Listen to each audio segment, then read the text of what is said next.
பருவத்தில் இருக்கிற எங்கள் பிதாவே உங்கள் நாம ஆசீர்வதியாக. பிதாவே உங்கள் சத்தியத்தில் நிலைத்திருக்க ஆசீர்வதியும் பிதாவே. பிதாவே இந்த நாளை கொடுத்தது நன்றி பிதாவே. உடுப்பு கொடுத்தது நன்றி பிதாவே. சோதனை ரட்சிங்க பிதாவே. பிதாவே படிப்பு கொடுங்க பிதாவே. நாணயத்தை கொடுங்க. உடுப்பு உணவு கொடுத்தது நன்றி பிதாவே. கூடி வந்த யாவரையும் ஆசீர்வதிங்க பிதாவே. இயேசு கிறிஸ்து நாமத்தில் நான் கேட்குறேன் நாமே. சரி, முன்பு இப்போ எழுதப்பட்டவர்கள் எல்லாம் இல்லையா, இப்போ எழுதப்பட்டிருக்கிறது பழைய பாட்டு. முன்பு எழுதப்பட்டவைகள் எல்லாம் நமக்கு போதகமாக எழுதப்பட்டிருக்கு, உபதேசமாக எழுதப்பட்டிருக்கு. இல்லாமல் அது நமக்கு மாதிரியாக இருக்கு. எப்படி இருந்தாங்க, ஏன் தேவனானவர் அவர்களை கடிந்து கொண்டார், தேவனானவர் அவர்கள் செய்த பாவத்தின் நிமித்தமாக அவர்களை என்ன செய்தார். கர்த்தருடைய வார்த்தையை கை கொண்டால் என்னவாக இருக்கும்? மேன்மையாக இருக்கும். எப்படி? யாருக்கு மேன்மையாக இருக்கும்?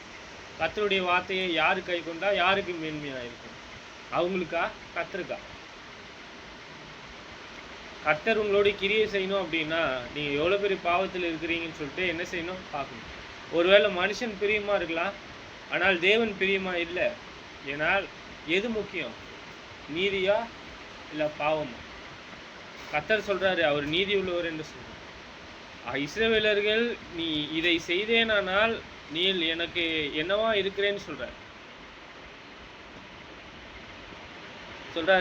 உபாகமும் 26:17 நம்ம எதற்காக இதெல்லாம் பார்க்குறோம்? உதாரணம். கர்த்தரானவர் எதுல பிரியமா இருக்காரு, ஏன் பிரியமா இருக்காரு, அவருடைய இருதயம் எப்படிப்பட்டது? கர்த்தர் எனக்கு தேவனா இருப்பார் என்றும் நான் அவர் வழிகளிலே நடந்து அவர் கட்டளைகளையும் அவர் கற்பனைகளையும் அவர் நியாயங்களையும் கை கொண்டு அவர் சத்தத்திற்கு கீழ்ப்படிவேன் என்றும் நீர் இன்று அவருக்கு வாக்கு கொடுத்தாய். யார் சொன்னா? இது யார் சொல்றா? இஸ்ரவேலர்கள் சொல்றாங்க, கர்த்தர் எனக்கு தேவனா இருப்பார். இது தேவன், பரலோகத்தின் தேவன், சிருஷ்டிகர். அவர் சொல்றாரு, நான் அவர் வழிகளிலே நடந்து.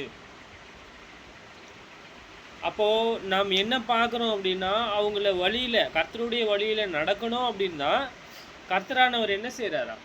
பிரியப்படுறாரு. அவர் பிரியப்படக்கூடிய காரியத்தை தான் இஸ்ரவேலர்கள் ஒப்புக்கொள்றாங்க. வித்தியாசமா எதை சொல்ல, அவர் கட்டளையையும் அவர் கற்பனைகளையும் அவர் நியாயங்களையும் கை கொண்டு என்ன சொல்றாரு? கட்டளைகளையும் நியாயங்களையும் கை கொண்டுன்றார். அது என்ன கட்டளைன்னு நம்ம பார்க்கல, அதை நம்ம கை கொள்வதற்காக பார்க்கல சகோதரரே. நம்ம எதுக்காக பார்க்குறோம்னா, கர்த்தர் எதுல பிரியமா இருக்காரு? அக்கிரமம் செய்வதில்லையா, அவருடைய கற்பனைகளை கை கொள்வது. அவங்க இங்க பாருங்க, கற்பனைகளையும் அவர் நியாயங்களையும் கை கொண்டு அவர் சத்தத்திற்கு கீழ்ப்படிவேன் என்றும் நீ இன்று அவர்களுக்கு வாக்கு கொடுத்தாய். வாக்கு கொடுத்துட்டார், ப்ராமிஸ் பண்ணார். சரி, இது மனுஷன்தான் ப்ராமிஸ் பண்ணது இல்லையா? அந்த ப்ராமிஸில் என்ன இருக்குது அப்படின்னா, உண்மை இல்லை. உண்மை இல்லாத மனுஷனை என்ன செய்கிறது? உண்மை இல்லாத மனுஷன் அவன் வந்து, ஏன்னா அவன் இருக்க போகிறது கொஞ்சம் காலம்தான். சரி, இருந்தாலும் நம்ம அவங்களை சபிக்கலை. சரி, இங்கேருந்து என்ன சொல்கிறாங்க அப்படின்னா, அவன் வந்து என்ன செய்கிறான் என்றால் அவன் வாக்கு குத்துறான், கர்த்தருடைய வார்த்தைக்கு வாக்கு குத்துறான். இப்போ கூட நிறைய பேர் வாக்கு கொடுக்குறாங்க, ஆனால் எவ்வளோ கற்பனைகளை கை கொள்கிறாங்க.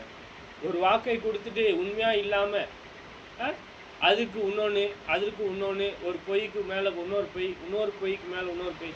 எதற்காக சொல்லணும் என்பது இல்லையா? இருக்குன்னா அப்போ கர்த்தருடைய வேத வாக்கியங்களை கை கொள்ள முடியும், செல்லஞ்செலவை கணக்கு பார்க்க முடியும், வீடு கட்ட கோபுரத்தை கட்ட மனதா இருக்கிறான். சரியா? அந்த மனுஷன் முன்பு உக்காஞ்சி செல்லுஞ்செலவை கணக்கு பார்க்கணும் இல்லையா? அப்படி இல்லாத மனுஷன் எப்படிப்பட்டவனுக்கு? புத்தி உள்ள மனுஷனா? இல்லாதவன்.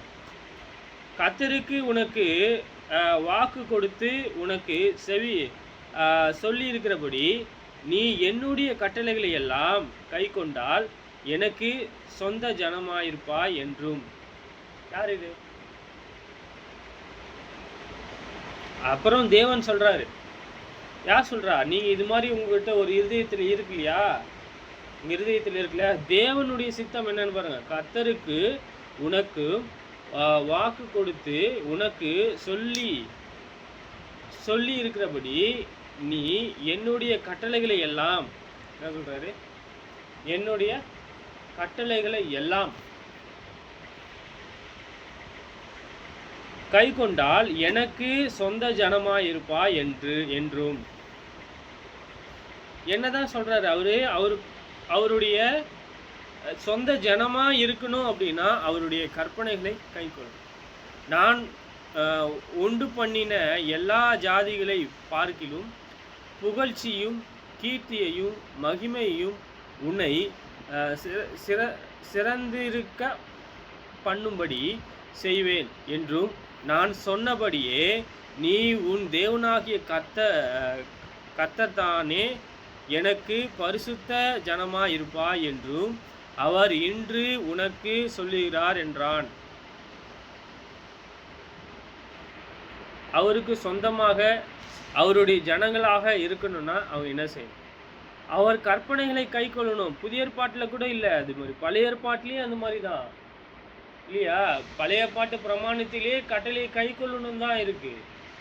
பரிசுத்தமாவதுன்னா அவருக்காக பிரித்தெடுக்கப்படுவது, கற்பனைகளை எல்லாவற்றையும் செய்வது. நம்ம இயேசு கிறிஸ்துவின் ஆவியின் பிரமாணத்துக்கு உட்பட்டு இருக்கிறோம். பாருங்க, யாத்திராகமும் 19:5, இப்பொழுது நீங்கள் என் வாக்கை உள்ளபடி கேட்டு என் உடன்படிக்கையை கை கொண்டீர்களானால் சகல ஜாதிகளிலும் நீங்களே எனக்கு சொந்த சம்பத்தாயிருப்பீர்கள் என்று பூமியில் எல்லாம் என்னுடையது. யாருடையது? பூமி எல்லாம் கர்த்தருடையது, தேவனுடையது. இங்க பாருங்க, வாக்கை உள்ளபடி கேட்டு, அது என்ன இருக்கோ அதுபடி தான் செய்யணும். நீங்கள் சொல்ற, யாரை குறித்து சொல்ற இஸ்ரவேலர்கள் தான் சொல்ற. கேட்டு என் உடன்படிக்கையை கை கொண்டீர்களானால் சகல ஜாதிகளிலும் நீங்கள் எனக்கு சொந்த சம்பத்தாயிருப்பீர்கள், பூமி எங்கும் என்னுடையது.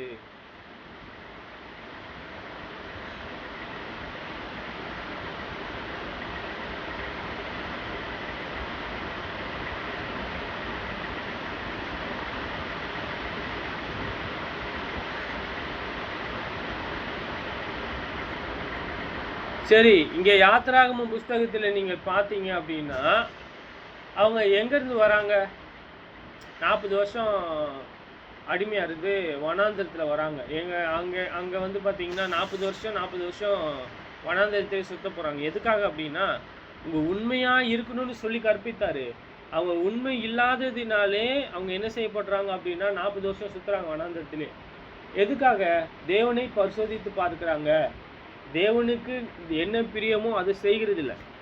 தேவன் கற்பனையின்படி அவருக்கு பிரியமாக இருக்கணும்னு சொல்கிறார், கற்றுக் கொடுக்குறார். ஆனால் இவங்க அதுபடி செய்யலை. இந்த நாள் நீங்கள் இருக்கிறது போல தமக்கு சுதந்திரமான ஜனமாக இருக்கும்படி கர்த்தர் உங்களுக்கு சேர்த்து கொண்ட உங்களை எகிப்து என்னும் இருப்பு களவாயிலிருந்து புறப்பட பண்ணினார். அப்படிதானே? அங்கேருந்து தானே புறப்பட பண்ணார். ஏன்? அவங்க அடிமையாக இருந்துட்டான். யோசேப்பை அறியாத ஒரு ராஜா வந்துட்டார். அவர் என்ன செஞ்சார்? எகிப்து மக்களை விட இஸ்ரவேலர் மக்கள் பெருகிட்டு போகிறாங்கன்னு சொல்லிட்டு என்ன செஞ்சிட்டாராம்? அங்கே சில கட்டளையை கொடுக்க ஆரம்பிச்சிட்டார், கொடுக்க போகிறாரு. அப்போது நீங்கள் பார்த்தீங்கன்னா அவர் என்ன செய்யார்? ஒடுக்க பார்க்குறாங்க. ஒடுக்க பார்க்கும் பொழுது என்ன ஆச்சு? தேவனாகிய கர்த்தர் மோசேவை எழுப்புறார். ஒரு மோசேன்ற ஒருவரை அங்கே என்ன செய்கிறார்? பிறக்கிறாரு. அங்கே அவர் கொல்லப்படலை இல்லையா? அவரை என்ன செய்கிறாங்க? அவரை எடுத்து பார்வோனின் குமாரத்தை என்ன செய்கிறாங்க? வளர்க்குறாங்க.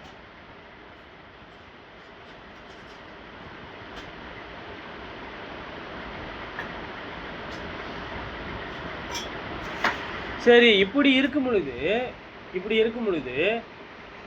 இப்போ எல்லாமே இப்படி இருக்கும் பொழுது ஒவ்வொரு கூட்டமும் இஸ்ரவேலர்கள் தேவனானவர் இப்படி அன்பு கூர்ந்திருக்காரு, அவர்களை கற்பனையின்படி பரிசுத்தமாக்கியிருக்காரு. ஏன் அவருக்கு இவ்வளோ எரிச்சல் உண்டாக்கின, இவ்வளோ பரிசுத்தமுள்ள தேவனுக்கு ஏன் எரிச்சல் உண்டாக்கிட்டாங்க? உபாகமம் 7:6 நீ உன் தேவனாகிய கர்த்தருக்கு பரிசுத்த ஜனமும் பூச்சக்கரத்தில் உள்ள எல்லா ஜாதிகளிலும் உன் தேவனாகிய கர்த்தர் உன்னை தமக்கு சொந்தமாயிருக்கும்படி தெரிந்து கொண்டார்.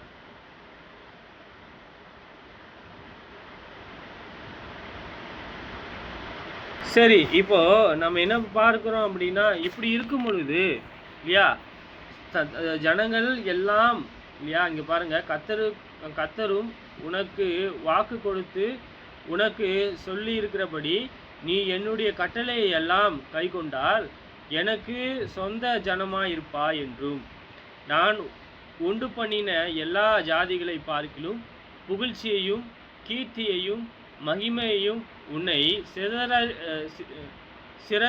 சிறந்தாயிருக்கும்படி செய்வேன் என்றும் நான் சொன்னபடியே நீ உன் தேவனாகிய கர்த்தருக்கு எனக்கு பரிசுத்த ஜனமாயிருப்பாய் என்று அவர் இன்று உனக்கு சொல்லுகிறார் என்றார்.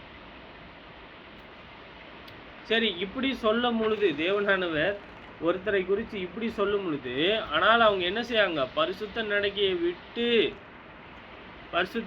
விட்டு என்ன செஞ்சிட்டாங்க?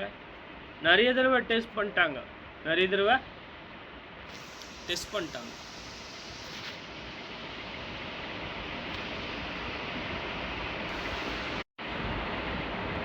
சரி, அவங்களுக்கு பார்த்தீங்கன்னா எது தேவனுக்கு எரிச்சல் உண்டாயிருக்கு? இப்போ இங்கே பாருங்க, பொல்லாங்கு அப்படின்னா என்ன தேவனுடைய பார்வையில் என்ன? உபாகமம் 17:2 உன் தேவனாகிய கர்த்தரின் கட்டளைக்கு முன்பாக எந்த புருஷனாவது ஸ்திரீயாவது உன் தேவனாகிய கர்த்தர் உனக்கு கொடுக்கிற வாசல்கள் ஒன்றில் அக்கிரமம் செய்வது அவருடைய உடன்படிக்கையை மீறி நான் விலக்கியிருக்கிற வேறே தேவர்களையாவது சந்திர சூரியர் முதலான வான சேனைகளையாவது சேவித்து அவைகளை நமஸ்கரிக்கிறதாக காணப்பட்டால் இது உன் செவிகை கேட்க உனக்கு அறிவிக்கப்படும்போது நீ அதை நன்றாய் விசாரிக்க கடவாய். அது மெய் என்று அப்படிப்பட்ட அருவருப்பு இஸ்ரவேலர் நடந்தது நிச்சயம் என்று கண்டானால் அந்த அக்கிரமத்தை செய்த புருஷனாவது ஸ்திரீயாவது உன் வாசல்களுக்கு வெளியே கொண்டு போய் அப்படிப்பட்டவர்களை சாகும்படி கல்லெறிய கடவாய். இங்கே என்ன செய்கிறாரு? இப்போ கர்த்தருடைய கட்டளைகளை மீறுவது, அவர் பிரமாணத்தையும் அவர் நியாயத்தையும் மீறுவது கர்த்தருடைய பார்வைக்கு பொல்லாப்பா இருக்கு. அவர் சொல்றாரு, அவர் என்ன செய்யணுமா? நான் விலக்கி இருக்கிற வேறே தேவர்களையும் சந்திர சூரியனையும் பூமியில உண்டான யாவையும் சேவித்தால் அவன் என்ன செய்யப்படுவான்? கல்லெறிய கொல்லப்படணும்னு சொல்றான். கொல்லப்படணும். அவன் யாரு? அவன் அழிக்கப்படுவதற்கு ஏதுவாக இருக்கிறான். கர்த்தர் ஒருவரே தேவன், வேறே அவருக்கு சமானம் இல்லை. கர்த்தரே தேவன் இல்லையா? அப்போ கர்த்தர் தான் தேவன் என்கிற அந்த பிரமாணத்தை மறந்தாங்க அப்படின்னா அவங்க கொல்லப்படணும். சரி, நம்ம இங்க என்ன பார்க்குறோம் அப்படின்னா, கர்த்தருடைய பிரமாணத்தை மீறுவது மிகவும் மரணத்திற்கு ஏதுவான பாவத்திற்கு ஏதுவான, பூமிக்குரியிலே செத்துட்டாங்க நம்ம பார்க்குறோம். ஆவிக்குரிய மரணம் என்றால் தேவன் நம்மளை விட்டு பிரிப்பதாக இருக்கிறது. சரி, நம்ம இங்கே தொடர்ந்து நம்ம பார்க்குறோம், நம்ம ஆவிக்குரிய வகையில் தேவனை விட்டு நாம் பிரிவதற்கும் பூமிக்குரிய வகையிலே நாம் மறிப்பதற்கும் வித்தியாசம் உண்டா? இருக்கு. எது ரொம்ப மோசமானது? பூமிக்குரிய மறிச்சிட்டேன் அப்படின்னா வலி இருக்காது. ஆவிக்குரிய வகையில் மறிச்சிட்டேன்னா வலி இருக்காது. ஆனால் என்ன இருக்கும்? நித்தியமான வேதனை இருக்கும். ஒரு நாள் நான் என்ன செய்வோம்? சாகாம நித்திய அக்னியில வெந்துட்டு இருப்பேன். என்ன செய்யாத இந்த ஆத்மா அழியாது, ஆனால் வேதனை இருக்கும். சரி, இங்க பாருங்க, தீத்து 2:14 அவர் நம்மை சகல அக்கிரமங்களிலிருந்து மீட்டு கொண்டு தமக்குரிய சொந்த ஜனங்களாகவும் நற்கிரியைகளை செய்ய பக்தி வைராக்கியம் உள்ளவர்களாகவும் நம்மை சுத்திகரிக்கும்படி தமக்காக தம்மாலையுமே ஒப்பு கொடுத்தார். என்ன சொன்னாரு பாருங்க, தீத்து புஸ்தகம் 2:14. அவர் எதற்காக நம்மளை உண்டாக்கினார்? அவர் நம்மை சகல அக்கிரமங்களிலிருந்து மீட்டு கொண்டு. ஒருவேளை கிறிஸ்துவுக்குள்ளாக சிறு வயதிலிருந்து கற்பிக்கப்பட்டவர்கள் பாவம் செய்யாமல் இருக்கலாம். பாவம் செய்வதற்கான இச்சைகள் அவர்களுக்கு முன்பு வரும் பொழுது அவங்க என்ன செய்ய வேண்டியது இருக்கு என்றால் புறக்கணிக்க வேண்டியது இருக்கு. ஏன்? நமக்கு முன்பாக இயேசுவுக்கு முன்பாக என்ன போடப்படுதான்? மிகவும் பெரிய பாரமான பாவங்களையும் அவருக்கு முன்பாக போடப்பட்டது. ஆனால் அவர் என்ன செய்தார்? பூரணமாக இருந்தார். நம் இயேசுவானவர் எப்படி பூரணமாக இருக்க முடிந்ததோ அதை போல ஒவ்வொரு மனுஷனும் பூரணத்தை அடைய முடியும். ஆனால் என்ன செய்யறாங்க? இப்போ பூரணத்தை அடைய முடியாதுன்னு சொல்லி நிறைய பேர் விவாதிக்கிறாங்க. நிறைய பேர் என்ன செய்யறாங்க? யார் சொல்றது? இவங்க கிருபை உபதேச மக்கள் தான் இப்படிப்பட்ட ஒரு காரியங்கள் செய்யறாங்க. நீங்கள் பூரணமா இருக்கிறீங்கன்னு சொல்லிட்டு எனக்கு தெரியாது. பவுல் அவருடைய ஓட்டத்தை ஓடி அவர் முடித்த பின்பு அவருக்கு என்ன தெரியும்? இதோ என் ஓட்டத்தை முடித்தேன், இது முதல் எனக்காக வைக்கப்பட்டிருக்குன்னு சொல்றார். அவருக்காக ஒரு கிரீடம் வைக்கப்பட்டிருக்குது அப்படின்னா அந்த காரியத்தை சொல்வது எப்படி? யார் சொல்றா? பரிசுத்த ஆவியானவர்.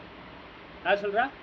பரிசுத்த ஆவியானவர். இதோ என்னை குறித்து நானே சாட்சி கொடுத்தா மெய்யா இருக்கிறது. என்ன சொல்றாரு? அவரு குறித்து சாட்சி கொடுக்கலான்ற இதை அவர் உண்மையா இருக்கிறான்னு சொல்லிட்டு யார் சொல்றா? பரிசுத்த ஆவியானவர். இப்போ ஒரு மனுஷன் உண்மையா இருக்கிறாங்க அப்படின்னு சொல்லிட்டு எப்படி எனக்கு தெரியும்? சகோதரர் உண்மையா இருக்கிறாங்கன்னு எப்படி தெரியும்? பரிசுத்த ஆவியானவர் சொல்றாரா? அப்படி இல்லை. அவர் செய்த அந்த வேத வாக்கியங்களை, அவர் சொன்ன அந்த வேத வாக்கியங்கள் நாம் அவருக்கு விரோதமாக எதுவும் சொல்லலை. பரிசுத்த ஆவியானவர் இப்போ எனக்கு நான் உண்மையா இருக்கிறேன்னு சொல்றாரா? அது எவ்வளோ பெரிய உண்மை இல்லாத ஒரு தனம், அது எவ்வளோ பெரிய கள்ள போதகம் சபைக்குள்ளாக இருக்கிறது இது இல்லையா? நம்ம என்ன செய்ய வேண்டியது இருக்கு? இப்படிப்பட்ட கேடுபாடான உபதேசத்திற்கு விலகி நம்மளை ரட்சித்துக் கொள்ளணும். புரியுதல்ல? கேடான உபதேசத்திற்கு நம்ம விலகி காப்பாற்றிக்கணும். இங்க பாருங்க, அவர் நம்மை சகல அக்கிரமங்களிலிருந்து மீட்டு கொண்டார். அப்போ நம்ம எதை செய்வதற்காக இருக்கிறோம்? நம்ம பார்த்தோம், நம்ம யாரா இருக்கிறோம்? பரிசுத்தமுள்ள ஆசாரிய கூட்டமாக இருக்கிறோம். தேவனுடைய கற்பனைகளை பெற்றுக்கொள்ளக்கூடியவர்களாக இருக்கிறோம். ஆனால் தேவனுடைய கற்பனைகள் என்னிடத்தில் எவ்வளோ இருக்கு? நான் எவ்வளோ பாவம் செய்கிறேன், நான் எவ்வளோ இடரல் செய்கிறேன், நான் எவ்வளோ நீதியை செய்கிறேன். அப்படிதான் என்னிடத்தில் எவ்வளோ கனி இருக்கு. ஒரு மரம் நல்லதா கெட்டதா என்று அது கனியினால அறியப்படும்ன்ற. அப்போ நான் நன்மையானவனா இல்லை தீமையானவனா அப்படின்னு சொல்லும் பொழுது இத்தனை வருஷம் என்னுடைய கிரியைகளையும் என்னுடைய கனிகளையும் குறித்து நான் யாருன்னு சொல்லலாம். அப்ப நீங்க யாரு? அப்படிதான் பிரமாணத்தின்படி பாருங்க, நீங்கள் எவ்வளவு கனி கொடுக்குறீங்க, கிறிஸ்துவுக்குள்ளாக நீங்க எவ்வளோ அவருடைய சரீரத்தை நிலைத்திருக்கிறீங்க, எப்படியாக கட்டுவிக்கிறீங்க, எப்படியாக வளர்றீங்க. அப்படிதான் பாவத்தை நான் செய்தனால அது என்ன இருக்கு? எனக்கு என்ன தெரியும்? ஓ, கொள்ளாங்கான மனுஷன், ஆனா போதிக்கிறாங்க, கை கொள்ளல, நீதி இல்லாத மனுஷன், அப்படிதான் எனக்கு தெரியும். நான் உங்களுடைய இருதயத்தை ஆராய போறது கிடையாது. புரியுதுங்களா? உங்களுடைய இருதயம் உள்ளான மனுஷன் நீங்க வாயில ஒன்று பேசுவீங்க, ஆனா இருதயத்துல வேற இருக்கும். ஒரு மனுஷனை நம்ப முடியாது. ஏன்? நாசியிலே சுவாசம் உள்ள மனுஷனை நம்பாதீங்கன்ற, விட்டுடுங்கன்ற. அப்ப யாரை நம்பலாம்? இயேசுவை நம்பலாமா? இயேசு சொல்றாரு, அவருடைய பிதாவினுடைய வார்த்தைகளை கை கொண்டிருக்க, பிதாவினுடைய சகல சத்தியத்தையும் கை கொண்டிருக்க, பாவம் இல்லாமல் இருந்தார். அவரை தான் பின்பற்றணுமே தவிர ஒரு மனுஷனை பின்பற்றக்கூடாது. புரியுதுங்களா? நாம் தேவ சித்தத்தை செய்யணும். 1 பேதுரு 4:1-2 சொல்றாரு. இதற்கு தான் சொல்றாரு, அவருடைய மனம் நமக்கு அவசியம்னு சொல்றாரு. நம்ம எல்லாவற்றையும் மறந்துடுறோம் ஈஸியா. அவர் நம்மை சகல அக்கிரமங்களிலிருந்து மீட்டு கொண்டு தம்மைக்குரிய சொந்த ஜனங்களாகவும் நற்கிரியைகளை செய்ய பக்தி வைராக்கியம் உள்ளவர்களாகவும் நம்மை சுத்திகரிக்கும்படி நமக்காக தம்மை தாமே ஒப்பு கொடுத்தார். எப்படியெல்லாம் நம்மளை நம்ம இருக்கணும்னு சொல்லிட்டு அவரு எப்படியெல்லாம் ஒப்பு கொடுத்துருக்காரு.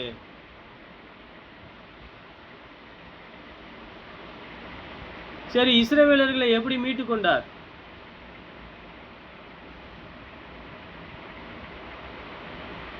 சொல்ற நம்ம பார்த்தோம் இல்லையா? உபாகம் 26:18. கர்த்தருக்கு உனக்கு வாக்கு கொடுத்து உனக்கு சொல்லி இருக்கிறபடி நீ என்னுடைய கட்டளைகளை எல்லாம் கை கொண்டால் எனக்கு சொந்த ஜனமா இருப்பாய் என்றும். நமக்கு என்ன சொல்லிருக்காரு? நம்மளை எப்படி உண்டாக்கணும் நம்ம சொல்லியிருக்காரு இல்லையா? அவர் இஸ்ரவேலர் அதன் சகல அக்கிரமங்களிலிருந்தும் மீட்டு கொண்டார். எப்படி மீட்டு கொண்டார்? சங்கீதம் 138 இதில் சொல்றாருல்ல, உபாகம் 26:18 என் கற்பனையின்படி செய்யணுன்ற.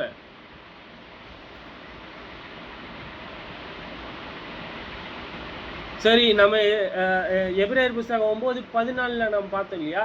நம்மளை எப்படி மீட்டு கொண்டார்? இயேசு கிறிஸ்துவுக்கு உட்பட்டவர்கள் நாம் கிரியத்திற்கு கொல்லப்பட்டவர்கள் எப்படி மீட்டு கொண்டார் பாருங்க. 9:14 நித்திய ஆவியினாலே நம்மை தாமே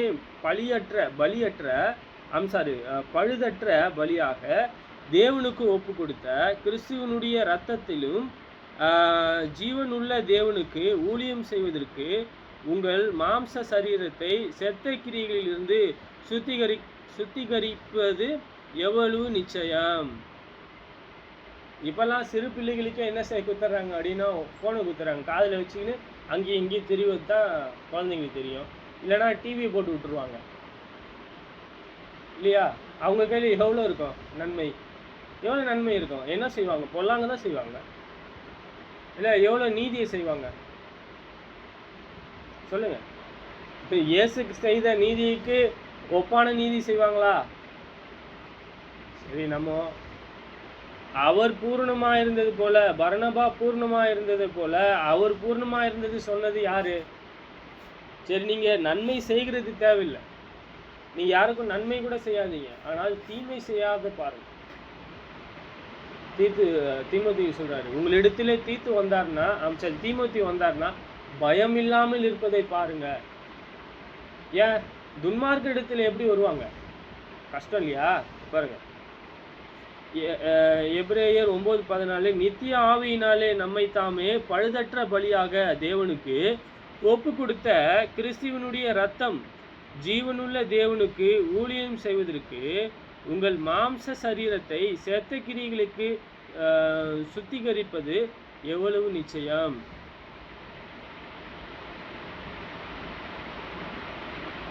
சரி, இங்க என்ன சொல்றாரா? தம்மை தாமே பிழையற்ற பலியாக. யாரு? இயேசு கிறிஸ்துவ என்ன பார்த்தோமா? பிழையற்ற பலியாக தம்மை தாமே ஒப்பு கொடுத்தார் தேவனுக்கு என்று. சரி, கிறிஸ்துவனுடைய ரத்தம் ஜீவனுள்ள தேவனுக்கு ஊழியம் செய்வதற்கு. எதுக்கு? ஜீவனுள்ள தேவனுக்கு ஊழியம் செய்வதற்கு உங்கள் மாம்ச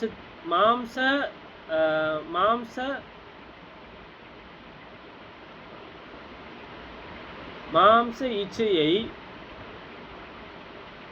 சொந்த கிரியைகளை சுத்திகரிப்பது எவ்வளவு நிச்சயம்.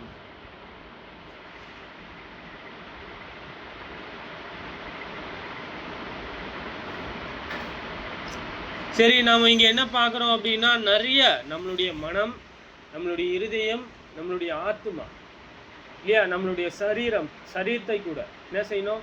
பழுதற்ற பலியாகணும். பழுது இல்லாமல். தேவனுக்கு எது பிரியம் பார்த்தோம். 2 கொரிந்தியர் புத்தகம் 10ஆம் அதிகாரம். அவருக்கு எப்படி ஒப்பு கொடுக்க போறாரு அந்த சபையை? பரிசுத்தமாக, பிழையற்றது, கரைதிரை இல்லாமல் இயேசு கிறிஸ்துக்கு ஒப்பு கொடுக்குறேன்னு சொல்ற. அப்ப இந்த கிரியைகளை செய்வது யாரு? இயேசு. சரி, யார் மூலமா செய்யறாரு? இயேசு மூலமாக பிதா செய்யறாரு.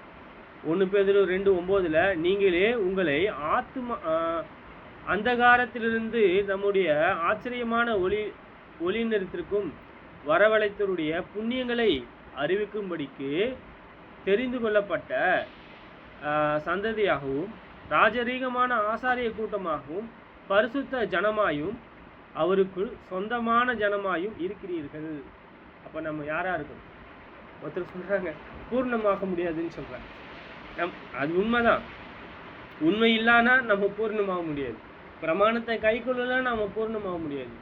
நம்மளுடைய நீதிகளை நம்ம கண்டால் ஒழிய நம்ம செய்ய முடியாது, பூர்ணமாக முடியாது. சரி, நீங்கள் உங்கள் அந்தகாரத்திலிருந்து தம்முடைய ஆச்சரியமான ஒளி நிறத்திற்கு வரவழைத்தவருடைய புண்ணியங்களை அறிவிக்கும்படிக்கு.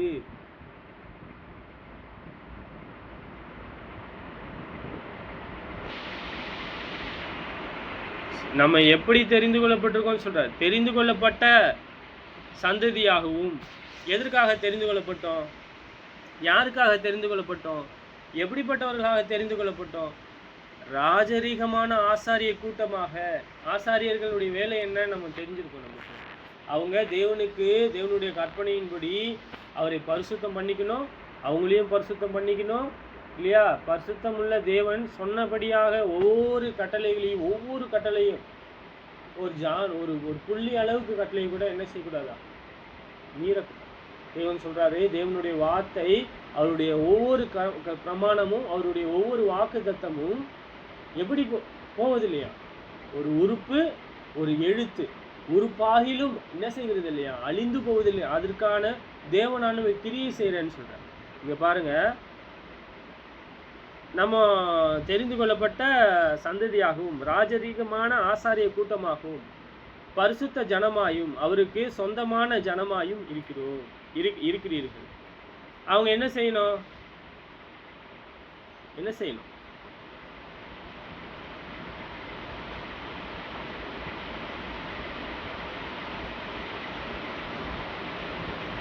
பதினொன்னுல சொல்றாரு, பிரியமானவர்களே, அந்நியரும் பரதேசியுமா இருக்கிற நீங்கள் ஆத்மாவுக்கு விரோதமாய் போர் செய்கிற மாம்ச இச்சையை விட்டு விலகி, புறஜாதிகள் உங்களை அக்கிரமக்காரர்கள் என்று விரோதமாய் பேசும் விஷயத்திலே அவர்கள் உங்கள் நற்கிரைகளை கண்டு அவற்றின் நிமித்தமும் சந்திப்பின் நாளிலே தேவனை மகிமைப்படுத்தும்படி அவர்களுக்குள்ளே நல்நடக்கை உள்ளவர்களாய் நடந்து கொள்ளுங்கள் என்று உங்களுக்கு புத்தி சொல்கிறேன். சரி, நம்ம யாருக்காக இருக்கணும்? தேவனுக்காக இருக்கணும். இங்க யாருக்காக இருக்கக்கூடாதுன்றாரு? நமக்காக இருக்கக்கூடாது. சரி, யாருக்கு எழுதுறா? பிரியமானவர்கள் ஆசாரிய கூட்டமா இருக்கணும். அவங்க ஒரு நோக்கத்திற்காக பிரித்தெடுக்கப்பட்டிருக்காங்க.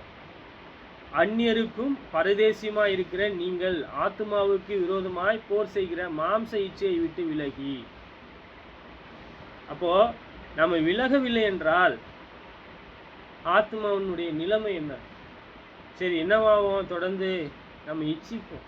சொல்றார், ஆத்மாவுக்கு விரோதமாய் போர் செய்கிற மாம்ச இச்சையை விட்டு.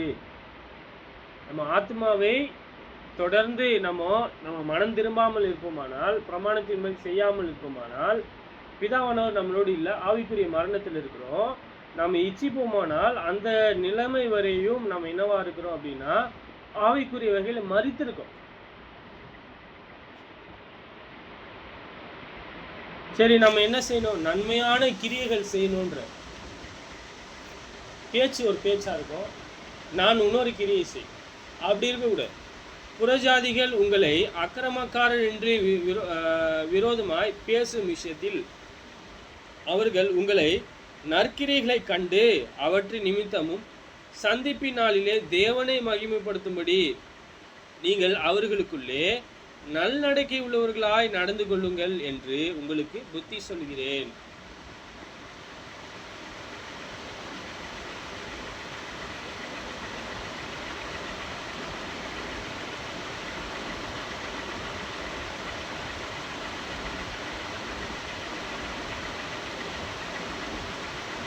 அப்படியே மத்தேயு 5:16 தான் பார்க்குறோம். இவ்விதமான மனுஷர் உங்கள் நற்கிரிகளை கண்டு பரலோகத்தில் இருக்கிற உங்கள் பிதா மகிமைப்படும்படிக்கு உங்கள் வெளிச்சம் அவர்கள் முன்பாக பிரகாசிக்க கடவுது.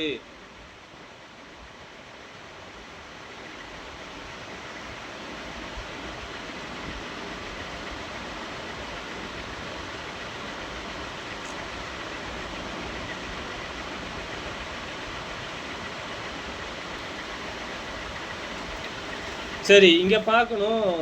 யோபு 4:8 நான் காண்கிறபடி அநியாயத்தை உழுது தீவனையை விதைக்கிறவர்கள் அதையே அறுக்கிறார். தேவனுடைய சுவாசத்திலே அவர்கள் அழிந்து அவருடைய நாசியின் காற்றினாலே நிர்மூலமாகிறார்கள். சிங்கத்தின் கெர்ச்சிப்பும் துஷ்ட சிங்கத்தின் முகமும் அடங்கும். பால சிங்கங்களின் பற்களும் தகர்த்து போகும். கிளசிங்கமும் இராமையால் மாண்டு போகும். பால சிங்கங்கள் சிதறுண்டு போகும். இப்பொழுதே ஒரு வார்த்தை என்னிடத்திலே இரகசியமாய் அறிவிக்கப்பட்டது. அதனுடைய மெல்லிய ஓசை என் செவியால் விழுகிறது. இவருங்க எதை விதைக்கிறான் பாவி? பார்க்குற உம்முடைய சொல்றாரு, இப்பொழுது துன்பம் உமக்கு நேரிட்டபடியால். சரி, துன்மார்க்கன் எதை விதைக்கிறானோ அதையே அறுக்கிறான். நாம் பார்க்குறோம்.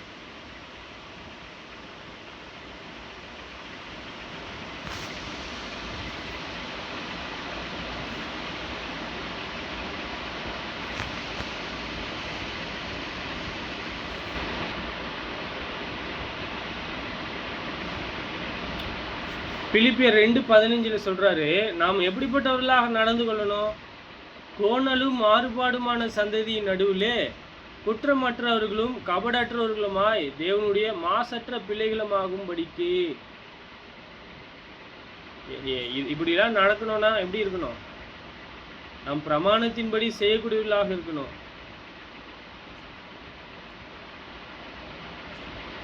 பிரமாணம்னா நம்ம எவ்வளவு பிரமாணத்தை கை கொள்றோமோ அப்பொழுதுதான் நம்ம என்ன செய்யக்கூடியவர்களாக இருக்கணும்.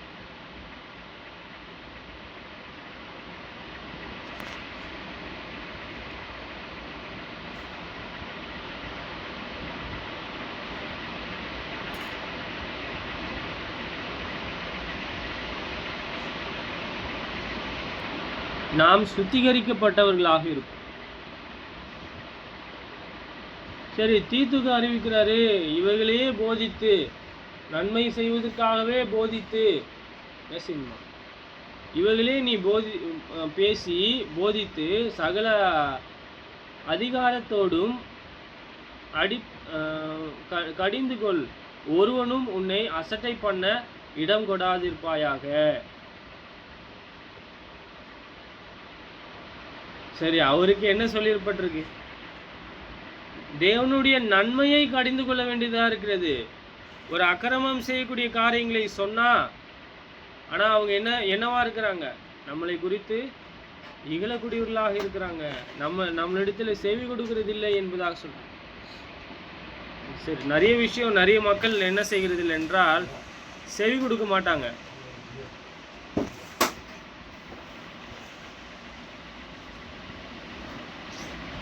யோபு 4:8 பார்த்தீங்கன்னா,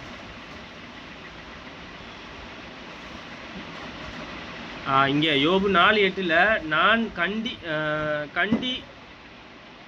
கண்டி இருக்கிறபடி அநியாயத்தை உழுது தீவனையை விதைக்கிறவன் அதையே அறுக்கிறான்.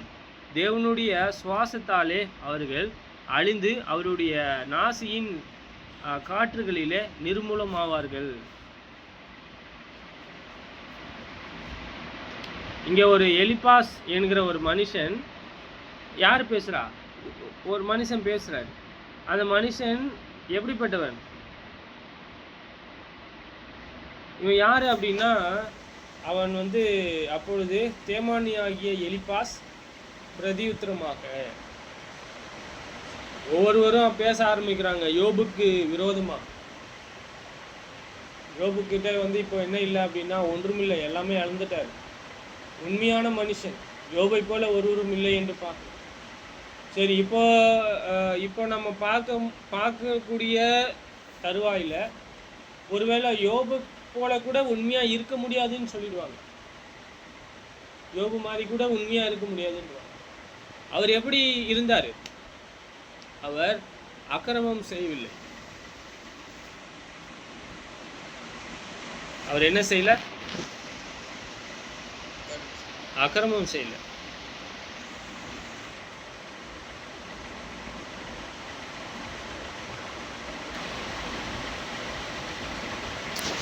தொடர்ந்து இந்த மாதிரி மனுஷன் தான் என்ன செய்வான் அப்படின்னா, எலிபாஸ் மாதிரி இருக்கக்கூடிய மனுஷர்கள்லாம் என்ன செய்வாங்கன்னா, தேவனை யோபு மாதிரி கூட பூர்ணமா இருக்க முடியாது. ஏன் இவ்வளவு துன்பப்படுற? இவ்வளவு துன்பப்படுகிற காரணம் நீ பாவம் செஞ்சிருக்கன்ற அப்படின்னு. சரி, தொடர்ந்து நம்ம என்ன செய்யணும் அப்படின்னா, அவர்கள் தொடர்ந்து அவர்களுடைய வழிகளை அறிந்து கொள்ள வேண்டும் என்றால் என்ன செய்யும்? அக்கிரமத்தை விட்டு விலகி நீதியை செய்ய வேண்டியது இருக்கு.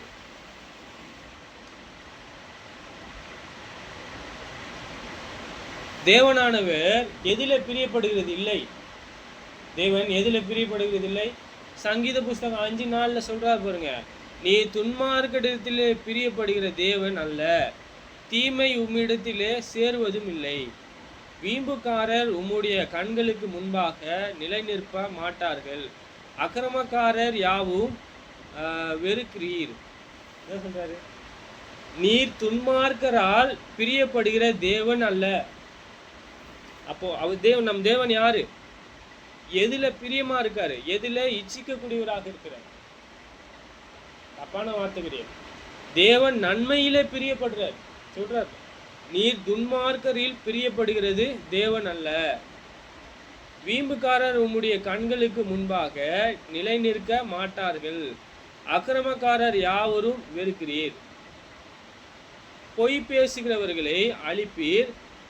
இரத்த பிரியனையும் சூதுள்ள மனுஷனையும் கர்த்தர் அருவருக்கிறார்.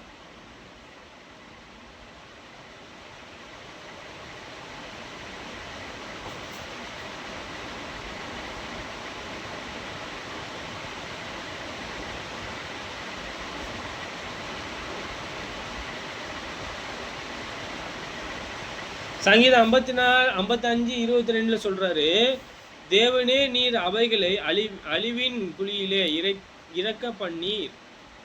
இரத்த பலிக்கும் சூதுள்ள மனுஷருக்கும் தங்கள் ஆயுளின் நாட்களிலே பரிவிதக்கினாலும் நானே உம்மை நம்பியிருக்கிறேன். ரொம்ப கஷ்டப்படுறாரு அவர். சரீரத்திலையும் சரி, இருதயத்திலும் சரி. என்ன செய்யறாரு? அவரை விரோதிக்கிறவர்களுக்கு முன்பு சொல்றார், இவரை புகழ்றார், தேவனை புகழ்றார். அவருக்கு இருக்கக்கூடிய ஒரே நம்பிக்கை தேவன் மட்டும்தான். ஏன்? அவரும் அவர் ஏமாத்தல. ஏன் தெரியுமா? அவர் நீதி உள்ளவர் இல்லாமல் இல்லை. அவர் அநியாயக்காரர் கிடையாது. சொல்றாரு, அவர் அநியாயத்தை வெறுக்கிறதுனால தான் இவர் பிரியமா இருக்கின்ற. ஏன்னா அவர் பிரமாணத்தை கண்டு இவர் நீதி உள்ளவராக இருக்காரு. அவர் நீதியை செய்ய விரும்புறார். நம்ம இப்ப படிச்சோம் இல்லையா? தேவன் யார் மேலே பிரியமா இருக்காரு? அவர் மேல பிரியமா இருக்குன்னு. நானே உமது மிகுந்த கிருபையினாலே உமது ஆலயத்திற்குள்ளே பிரவேசித்து உமது பரிசுத்த சந்ததிக்கு நேரே பயபக்தியுடனே பணிந்து கொள்வேன்.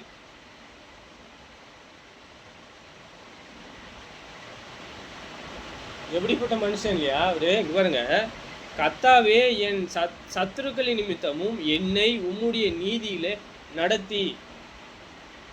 சரி, நீங்க நீதி உள்ளவரா இருக்கிறீங்க அப்படின்னா எவ்வளோ அநியாயம் செய்யாமல் இருக்கிறீங்க? சொல்றாரு, கர்த்தாவே என் சத்துருக்களின் நிமித்தமும் என்னை உம்முடைய நீதியிலே நடத்தி. இப்படியாவது என்ன நடத்துங்கன்றாரு. துன்மார்க்கன் கையில அவர் அழிய போடுவதுக்கு பிரியப்படல. பாருங்க, எனக்கு முன்பாக உம்முடைய வழியை செவ்வைப்படுத்தும்.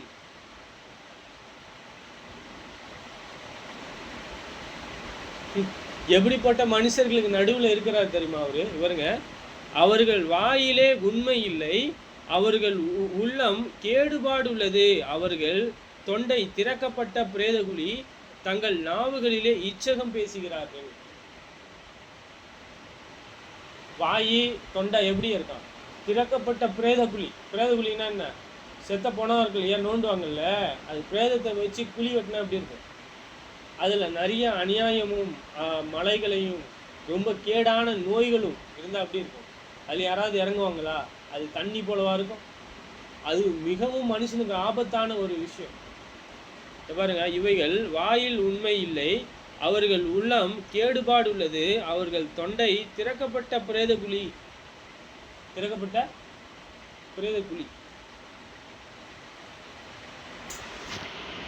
நாம் தேவனுக்கு எது பிரியம்? நாம் பார்த்தோம், பரிசுத்தம். அவர் கற்பனையின்படி செய்வதற்காக நாம் தெரிந்து கொள்ளப்பட்டோம். புரியுதுங்களா?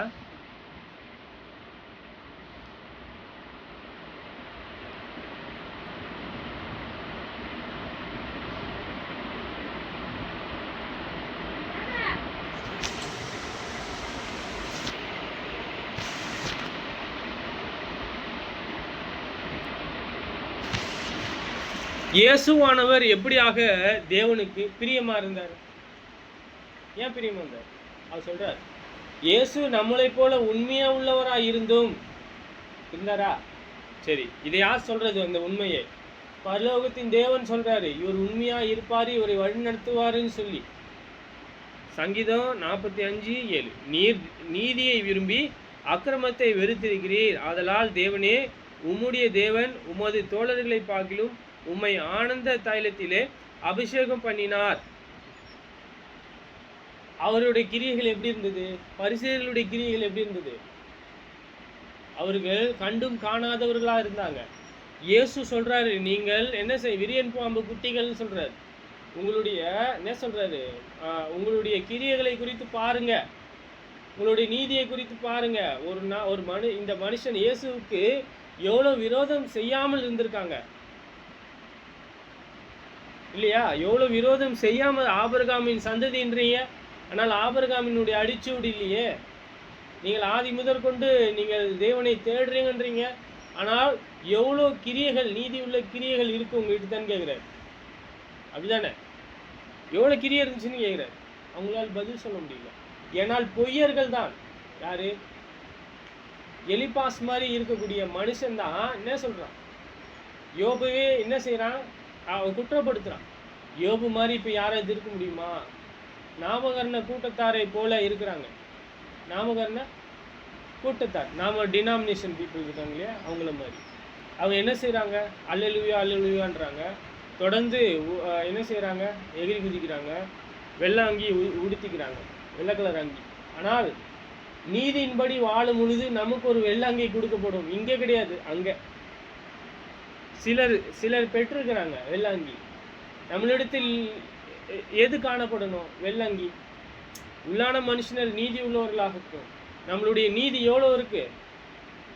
நீதி இருந்தால் மட்டும்தான் அங்கி இருக்கும். இல்லைன்னா என்ன செய்வோம்? கொரிந்தியர்களை போல, எபேசர்களை போல நம்ம நிர்வாணமாக தான் இருக்கும். நான் நிர்வாணத்தை மூடுவதற்கான அங்கி தரேன்ற, வெள்ளை அங்கி கொடுக்குறேன்ற, நீ உடுத்தி கொள்ளுன்ற. ஆனால் நான் வாங்க தயாராக கிடையாது. என்ன இல்லை, என் தேவனிடமாக நான் சேருவதற்கு எது தடையா இருக்கு? பாவமே. எசையா புஸ்தகம் சொல்றார் 43. பாவம்தான். தேவனுக்கும் நமக்கும் விரோதமாக இருப்பது பாவம்தான். சொல்ற பாவத்தை சொல்லிட்டான், பாவத்தை சொல்லிட்டான்றாங்க. கிரியைகளை குற்றப்படுத்துறோம். ஒரு மனுஷனை குற்றப்படுத்தல. நீங்கள் நீதி உள்ளவர்களாக இருக்கிறீங்களா? முதலாவது, ஒரு குற்றவாளி என்று தீர்க்கிறீங்களே, நீங்கள் உண்மையாக இருக்கிறீங்களா? ஃபஸ்ட்டு எவ்வளோ உண்மை இருக்கு, எவ்வளோ நீதி இருக்கு. இயேசு எப்படி நீதியாக இருக்கார்? நீர் நீதியை விரும்பி அக்கிரமத்தை வெறுத்திருக்கிறீர். நீதியை விரும்பி அக்கிரமத்தை வெறுத்து அவரிடத்தில் இல்லாததுனால சொல்றார், அதனால் தேவனே உம்முடைய தேவன் உமது தோழரை பார்க்கில் உமது ஆனந்த தைலத்திலே அபிஷேகம் பண்ணினார்.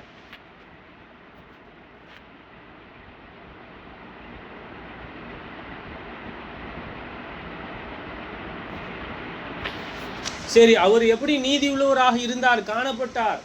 தேவனுடைய எல்லா பிரமாணத்தையும் கை கொண்டார். என்னிடத்தில் எவ்வளோ பிரமாணம் இருக்கு, என்னிடத்தில் எவ்வளோ நீதி இருக்கு, என்னிடத்தில் எவ்வளோ அவருடைய தெய்வீக சுபாவம் இருக்கு, என்னிடத்தில் எவ்வளோ இடரல் இருக்கு. நீங்கள் என்னால் எவ்வளோ இடறி விழுந்திருக்கிறீங்க.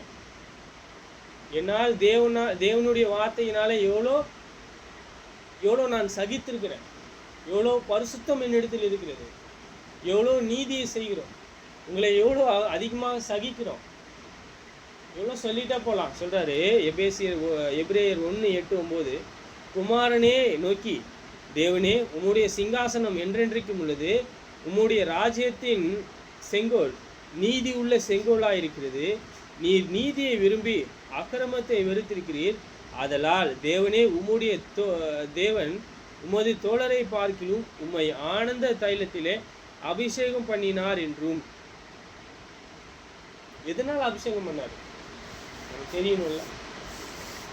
சரி, நம்ம மேலான ஒரு நோக்கமுள்ளவர்களாக இருந்தோமானால், பூமிக்குரிய சிந்தைகளை நாம் புறக்கணிப்போமானால், பூமிக்குரிய தேவைகள் இருக்கலாம் ஒருவேளை, ஆனால் அது மாத்திரம் இல்லை, பூமிக்குரிய தேவை இருக்கலாம், நம் தேவனை நாம் தேடி எவ்வளோ நன்மைகளை கண்டடைவோம். ஆனால் என்ன, சடனாக உடனே முடிவு எடுப்போம், அக்கிரமத்தை செய்வேன். சொல்கிறாரு, நீதியை விரும்பி அக்கிரமத்தை வெறுத்திருக்கிறீ.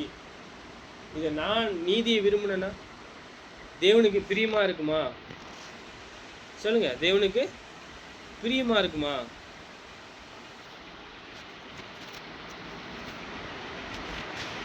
நான் சொல்றேன், நம்ம அதுதான் பார்க்குறோம். நம்மளுடைய பாடத்தின் ரகசியமே அதான், நோக்கமே அதான். நீதியை விரும்பணும்னு சொல்லி, அக்கிரமத்தை வெறுக்கணும்னு சொல்லி தான் நம்மளுடைய பாடமே.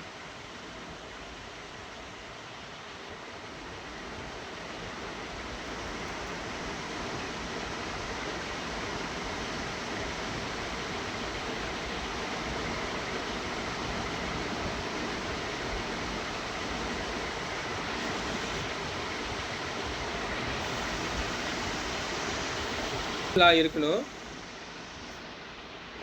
இயேசு எதை பின்பற்றினார்? சொல்லுங்க, இயேசு எதை பின்பற்றினார்? நீதியை. எதை பின்பற்றினார்? நீதி.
நீங்கள் சொல்கிறதில்ல நீதிமொழி 21:21, நீதியையும் தயையும் பின்பற்றுகிறவன் ஜீவனையும் நீதியையும் மகிமையையும் கண்டடைவான்.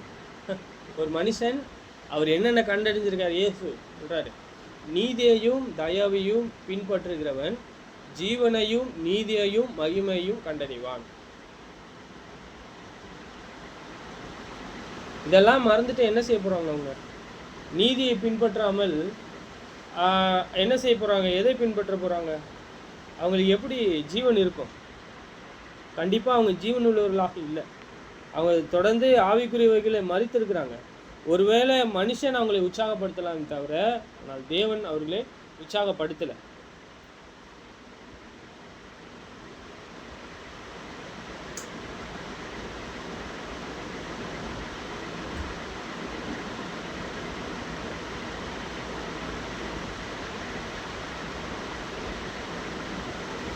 சரி, இவங்க யார் அப்படின்னா, இவங்கள ரெண்டு சந்ததியை குறித்து சொல்கிறாரு. ஒரு சந்ததி இப்போ பிறந்துட்டாங்க, இன்னொரு சந்ததி இருக்குது, அவங்களுக்கு பிள்ளைகளும் இருக்குது. பாருங்க, சங்கீதம் 109:13, அவன் சந்ததியார் நிர்மூலமாக்க கடவார்கள், ரெட்டான் தலைமுறையிலே 2 தலைமுறையிலே அவர்கள் பேர் அற்று போவதாக. ஏன் 2 தலைமுறையும் அவங்க என்ன செஞ்சுருக்காங்க? பாவத்தில் மூழ்கி வச்சுருக்காங்க. அப்படி அவன் பிதாக்களின் அக்கிரமம் கர்த்தருக்கு முன்பாக நினைக்க படக்கடுவது. அவன் தாயின் பாவம் நிற்காமல் இருப்பதாக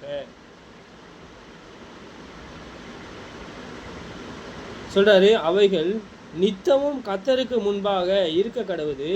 அவர்கள் பேர் பூமியில் இராமல் நிர்மூலம் ஆவதாக. இது அவரை சபிக்கிறார். ஒன்னே சபிக்கிறார்னு அர்த்தம் கிடையாது. அவரை குறித்து இவர் என்ன சொல்றாரு? தீர்க்க தரிசனம் தான். அவங்களை குறித்து அவங்க இதை கேட்டாலே என்ன தெரியும்? அவங்க இரத்த பலிக்கு நீங்கள் ஆகணும் இல்லையா? ஒரு தீர்க்க தரிசியாவது ஒரு சொப்பனக்காரனாவது இருந்தால் தன் சகோதரனுக்கு சொல்லணும். அப்படி சொல்லலை அப்படின்னா இரத்த பலி யார் மேலே? அவங்க சொல்லணுமா இல்லையா? கர்த்தருடைய வார்த்தை இது, கேளு. இப்பயும் நீ வெளிப்படுத்தல் புஸ்தகம் சொல்கிறோம், காதுள்ளவன் கேட்க கடவான் தான் சொல்கிறார். யார்? பரிசுத்த ஆவியானவர் பேசுகிறார். அந்த ஒரு தேவனுடைய வார்த்தையை காது உள்ளவன் கேட்க கடவான். பூமிக்குரிய காது, செவிகளுக்குரிய காது. இங்கே பாருங்க, அவன் பிதாக்களின் அக்கிரமும் கர்த்தருக்கு முன்பாக நினைக்க படக்கடுவது. அவன் தாயின் பாவம் நீங்காமல் இருப்பதா. 2 பேரும் என்னவா இருக்கிறாங்க? பிள்ளையும் தகப்பன், அந்த பிள்ளைக்கு பிள்ளை, அப்புறம் அவங்க அம்மா, 3 பேரும் பாவம் செய்கிறாங்க. எப்படி பாவம் செய்கிறாங்க? கர்த்தருக்கு முன்பாக. அவங்க அது என்னவாகும்? அது மறைக்கப்பட்டு போகாது. ஒரு என்ன செய்யப்பட்டிருக்காங்க? அவர் சொல்கிறாரு, எல்லாமே ஞாபக புஸ்தகம் என்கிற ஒரு புஸ்தகத்தில் எழுதப்பட்டிருக்கு. என் பேர் என்ன செய்யப்பட்டிருக்கான்? ஜீவ புஸ்தகத்தில் இருக்கும். ரட்சிக்கப்படுகிற ஒவ்வொருவரும் ஜீவ புஸ்தகத்தின் பேர் எழுதப்பட்டிருக்கு. எல்லாமே ரெக்கார்டு இருக்கு. நான் சொல்லலை. நீங்கள் ஒருவேளை நீங்கள் என்ன சொல்லலாம்? நீங்கள் என்ன பொய் சொல்கிறான் இல்லையா, ஒன்றுமே தெரியாமல் பேசுகிறான், நியாயப்பிரமாணத்துக்கு போதராக இருக்கணும்னு விரும்புகிறான் சொல்லலாம். ஆனால் நீங்கள் செய்யக்கூடிய ஒவ்வொரு அக்கிரமமும் சொல்கிறாரு, என்ன சொல்கிறாரு? ஒவ்வொரு அக்கிரமும் என்ன செய்யப்பட்டிருக்கோம்? நினைக்கப்படும். என்னப்படும்? நினைக்கப்படும். தேவனுடைய நியாய தீர்ப்பில் இயேசு கிறிஸ்துவான தீர்ப்பு செய்யும் பொழுது நான் என்ன செய்திருக்கேன், நான் யாருக்கு, எத்தனை பேருக்கு நான் இரக்கத்தை காண்பிச்சிருக்கேன், எவ்வளோ நன்மை செய்திருக்கிறேன், இதோ அவனுடைய கிரியைக்கு தக்கதான பலன் இதோ என்னோடு கூட வருகிறதுன்னு சொல்கிறார். அவர் சொல்கிறது என்ன சும்மா சொல்லிட்டாரா என்ன? நான் எப்படி விசுவாசின்னு நினைக்கிறேன்னா, ஒவ்வொரு உறுப்பின் இல்லையா, ஒவ்வொரு எழுத்தின் உறுப்பிலும் நான் விசுவாசமாக இருக்கணும்னு ஆசைப்படுறேன். ஒவ்வொரு விஷயத்தையும் நான் சம்மதித்து அதிலே நான் வளரணும்னு ஆசைப்படுறேன். ஆனால் அவர்களை குறித்து என்ன? சகோதரனிடத்தில் அன்பு கூறுவதை குறித்து ஆதி முதல் கொடுத்துருக்காரு. ஆதி முதல் கொடுத்த கற்பனை தான். எவ்வளோ பாவம் இது, எவ்வளோ அற்ப விசுவாசம் இது.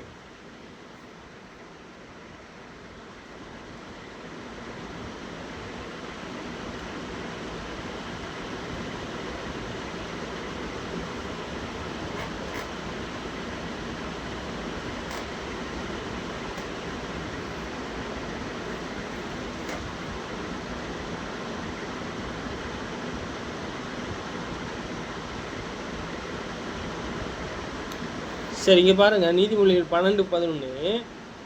தன் நிலத்தை பயிரிடுகிறவன் ஆகாரத்தால் திருப்தி அடைவான், வீணனை பின்பற்றுகிறவனே மதியற்றவன்.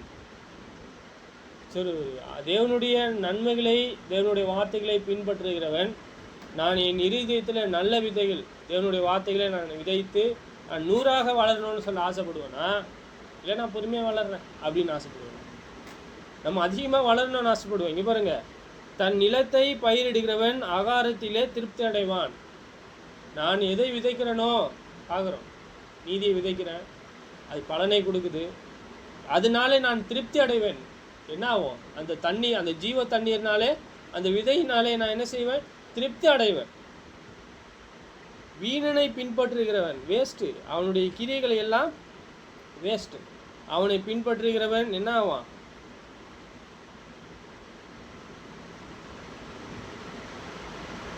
அவன் என்ன செய்கிறான் அப்படின்னா மூடனாவான்னு பார்க்கணும். மதியுணம் உள்ளவனாவான், மூடனாயிடுவான். இது 28:19 சொல்றாரு, நீதிமொழிகள், தன் நிலத்தை பயிரிடுகிறவன் ஆகாரத்தால் திருப்தி அடைவான், வீணரை பின்பற்றுகிறவன் வறுமையால் நிறைந்திருப்பான். யாரு? வறுமையால் நிறைந்திருப்பான். இது பூமிக்குரிய, ஒருவேளை நீங்க நினைச்சுக்கலாம் இது பூமிக்குரிய ஆகாரத்தால சொல்றாரு போல இருக்கு. இல்லையே, ஆவிக்குரிய நன்மை, ஆவிக்குரிய இருதயத்தில் உள்ளான மனுஷனை திருப்தியா இருப்பதற்கு நாம் தெரிந்து நம்ம என்ன செய்யணும்? மனம் திரும்பி நீதியையும் நியாயத்தையும் இங்கே சொல்றாரு. எதை பின்பற்றக்கூடியதா இருக்கணும்? துன்மார்க்கருடைய வழி கர்த்தருக்கு அருவருப்பானது, நீதியை பின்பற்றுகிறவனோ அவர் நேசிக்கிறார். யாரை நேசிக்கிறாரா? அருவருப்பு யாருடையவன்? தேவனுக்கு பிரியமா இல்லாதவன். துன்மார்க்கருடைய வழி கர்த்தருக்கு அருவருப்பானது, நீதியை பின்பற்றுகிறவனோ அவர் நேசிக்கிறார். சரி, நம்ம நீதியை நேசிக்கக்கூடியவர்களாக இருக்கணும், நீதியை பின்பற்றக்கூடியவர்களாக இருக்கணும் அப்படின்னா நம்ம 21:21 பார்த்தோம். நீதியை தயையும் பின்பற்றுகிறவன் ஜீவனையும் நீதியையும் மகிமையும் கண்டடைவான்.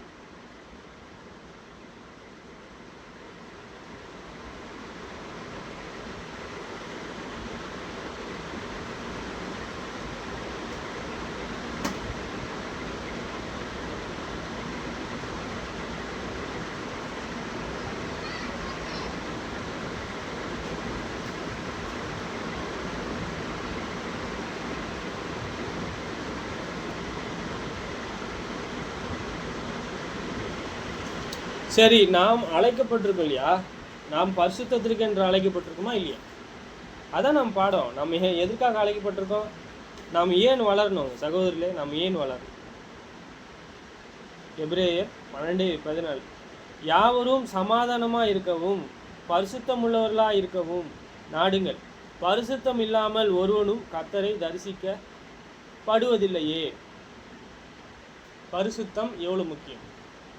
ஒரு மதியனன் பரிசுத்த தேவனை பார்க்கணும்னு ஆசை முடியுமா? சொல்றாரு. நீங்க என்ன சொல்றாரு? யாவரோடும் சமாதானமா இருங்கள். நான் சமாதானமா இருக்குன்னு விரும்புறேன். ஆனால் ஒரு மதியன் என்ன செய்யறான்னா, என்னை என்ன செய்யறேன்னா என்னை அழிக்க தேடுறான். அந்த அழிக்க தேடக்கூடிய அந்த ஞானத்தை, இது தவறு அப்படின்னு நம்ம சுட்டி காட்ட முடியும் தேவனுடைய வார்த்தையில. அது மதியனுக்கு புரியல. அவன் என்ன செய்கிறான்? என்னை திட்டுறான், நிந்திக்கிறான். அங்கே என்ன இருக்கும்? சமாதானமாக இல்லை. என்ன செய்யணும்? நான் அங்கே அவரை சகிக்க வேண்டியது இருக்கிறது. அங்கே நான் அவரை என்ன செய்கிறேன் என்றால் அன்பு கூற வேண்டியது இருக்கிறது இல்லையா? அங்கே நான் அவரை என்ன செய்ய வேண்டியது இருக்கிறது? நேசிக்க வேண்டியது இருக்கிறது. அவருக்கு நான் நன்மை செய்ய வேண்டியது இருக்கிறது. அப்பொழுது என் தேவன் எனக்கு தேவனாக இருப்பார்.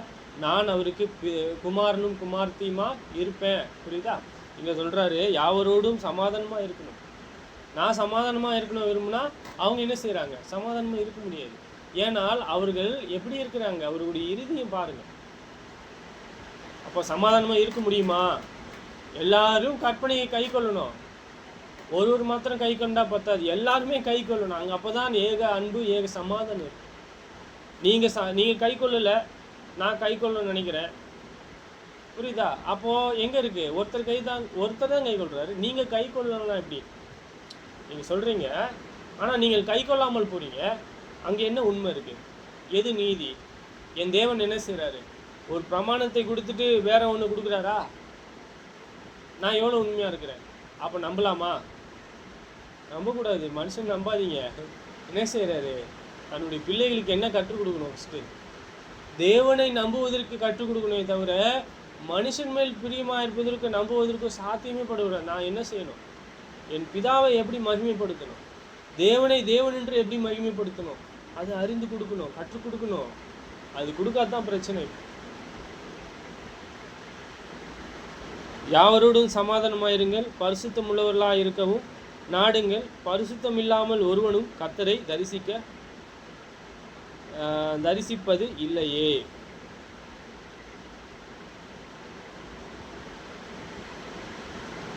ரோமர் 12:18 தான் சொல்கிறேன், கூடுமானால் உங்கள் எல்லாரோடும் எல்லா மனுஷரோடும் சமாதானமாக இருங்க, அன்புள்ளவர்களாக இருங்க.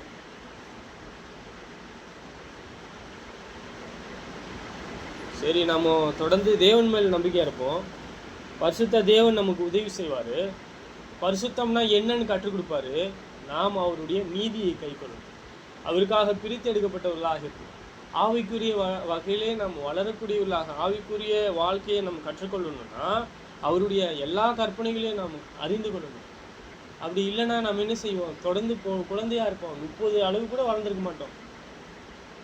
வளர்றங்க அப்படின்னு சொல்லிடும், வளர்ந்துட்டு இருக்கோங்க, நான் வளர்வதற்கு விருப்பப்படுறேன், நான் வேகத்தை காண்பிக்கிறேன். இது எப்படி இருக்கு? போறேன், வளருவோம். ஒருவனும் பரிசுத்தமாக இருக்க முடியாது, எந்த மனுஷனையும் நம்ப முடியாதுன்னு சொல்லலாம். ஆனால் இயேசுவை போல பரிசுத்தமாக இருக்க முடியும்.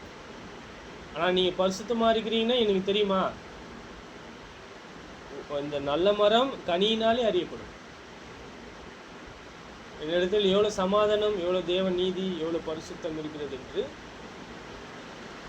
நான் பார்க்கும் பொழுதுதான் அது தெரியும். சரி, நாம் தொடர்ந்து தேவனானவர் ஆவிக்குரிய பார்வையை நாம் தொடர்ந்து ஆவிக்குரிய வளர்ச்சியிலே நாம் தொடர்ந்து வளருவோமாக. நாம் ஜெபம் செய்து கவனிச்சோம். பரலோகத்திலே வாசமாயிருக்கின்ற எங்கள் பிதாவே, இரக்கமுள்ள தேவனே, உங்களை துதிக்கின்றோம், சோத்தரிக்கின்றோம். உங்களுடைய நாமம் மகிமைப்படுவதாக, உங்கள் சித்தம் செயல்படுவதாக. உங்களைப் போல ஒரு தேவன் இல்லை, உங்களைப் போல ஒரு பரிசுத்தர் இல்லை என்பதை அறிந்திருக்கிறோம். பிதாவே, நீங்கள் உங்கள் குமாரனுக்கு பிதாவே பரிசுத்த ஆவியானவரே, நீங்கள் பிதாவே அவருடைய வார்த்தைக்கு உறுதி பண்ணும்படியாக சகல வேத வாக்கியங்களையும் பிதாவே உங்கள் வேத வாக்கியத்தில் உள்ள ஞானத்தை அறிவிக்கிறதற்கும் பிதாவே சகல வேத வாக்கியங்களையும் கொடுத்திருக்கிறேன். அதை நாங்கள் அறிந்து கொள்ளும் பொழுது எங்கள் தேவன், எங்கள் இயேசுவை போல, எங்கள் இரட்சகரை போல நாங்கள் பூர்ணமாக முடியும். பிதாவே, நாங்கள் எங்களுடைய நம்பிக்கை உங்கள் மேலும் உங்கள் குமாரன் மேலும் இருக்கும்படிக்கு பிதாவாகி தேவனே தொடர்ந்து எங்களை ஆசீர்வதியும். உங்களுடைய நாமம் மகிமைப்படுவதாக. பிதாவே, இந்த உலகத்திலே நாங்கள் அந்நியரும் பரதேசியமாக இருக்கிறோம். தயவு கூர்ந்து நீங்கள் தாமே எங்களை பார்க்கும்படியாக இதோ எங்களுக்கு தேவையான நன்மைகளை கொடுக்கும் பிதாவே. உங்களுடைய பரிசுத்த நாமம் பெரியது, உங்களைப் போல ஒருவரும் இல்லை, உங்களுடைய நீதி இல்லை எங்கள் தேவனே. பிதாவாகி தேவனே, ஒருவரும் கைகொள்கிறது இல்லை பிதாவே. உங்களுடைய சித்தமானால் ஒவ்வொருவரும் உங்களுடைய நீதிகளையும் நியாயத்தையும் கைக்கொள்வதற்கு உதவி செய்கிறார்கள். உங்களுடைய அன்பிலும் உங்களுடைய இரக்கத்திலும் நாங்கள் வளர்வதற்கு உதவி செய்கிறார்கள். உங்களைப் போல, எங்கள் இயேசுவை போல நாங்கள் பரிசுத்தமுள்ளவர்களாக இருக்க உதவி செய்கிறார்கள். உங்களுடைய பரிசுத்த நாமம் பெரியது பிதாவே. நாங்கள் எல்லோருக்கும் அன்புள்ளவர்களாக பிதாவே, முதியோர்களுக்கும் வயதானவர்களை நாங்கள் மதிக்கக்கூடியவர்களாக, இரக்கமுள்ளவர்களாக பிதாவே, உங்களுடைய சித்தம் பிதாவாகி தேவனே அவர்களுக்கு இன்னும் கொடுக்கும்படியாக செய்கிறோம். எல்லாரையும் பிதாவே நாங்கள் அன்பு கூறக்கூடிய மனுஷர்களாக, இரக்கமுள்ளவர்களாக இருக்க உதவி செய்யும். பிதாவாகி தேவனே, உங்கள் குமாரன் உங்களுடைய வேத வாக்கியங்களை கை கொண்டிருக்கிறார், உங்களுடைய சித்தத்தை செய்திருக்கிறார் என்பதை அறிந்திருக்கிறோம். அவர் உங்களுடைய வேத வாக்கியங்களை உயர்வாக கருதினார் என்று அறிந்திருக்கிறோம். பிதாவே, நாங்களும் தேவ பக்திக்கு ஏதுவாக நாங்களும் உயர்வாக கருத உதவி செய்யும். பிதாவாகி தேவனே, பிதாவே, புறஜாதியைப் போல நாங்கள் யாவருக்கும் பிதாவாகி தீமை செய்யாதபடிக்கு பிதாவாகி தேவனே எங்களுடைய நன்மைகளை கண்டு பிதாவை உங்களை மகிமைப்படுத்த உதவி செய்கிறார்கள். பிதாவாகி தேவனே, நீங்கள் பரிசுத்தர், உங்களைப் போல ஒரு தேவன் இல்லை. எங்களுக்கு நன்மையை தந்து வழிநடத்தும். இந்த குடும்பத்தையும் சகோதரனையும் கூடி வந்த யாவரையும் சுற்றி இருக்கக்கூடிய யாவரையும் உங்களை அறிந்து கொள்ள ஆசீர்வதியும் பிதாவே. நீங்கள் தாமே எங்களை பாதுகாத்து இதோ எனக்கு தேவையான நன்மையும் பிதாவே நான் படிக்கக்கூடிய அந்த காரியங்களை முடிக்கிறதற்காக உதவி செய்கிறாங்க. பிதாவே, எக்ஸாமை கூட சரியாக எழுதுவதற்கு உதவி செய்யும். உங்கள் சித்தமானால் ஞானத்தை தாரும் பிதாவே. இன்னும் அதிகமான படிப்பை எங்களுக்கு கொடுத்து பிதாவே, இந்த படிப்பு கூட எங்களுக்கு பூமிக்குரிய தேவையும் பிதாவாகி தேவனே எங்களுக்கு நன்மைக்கு நாங்கள் வேலை செய்யும் பொழுது இது உதவிகரமாக இருக்கும் என்பதை அறிந்திருக்கிறோம். பிதாவே, முதலாவது எங்கள் தேவனையும் பிதாவாகி தேவனே உங்கள் ராஜ்யத்தையும் நீதியும் தேடுகிறோம்.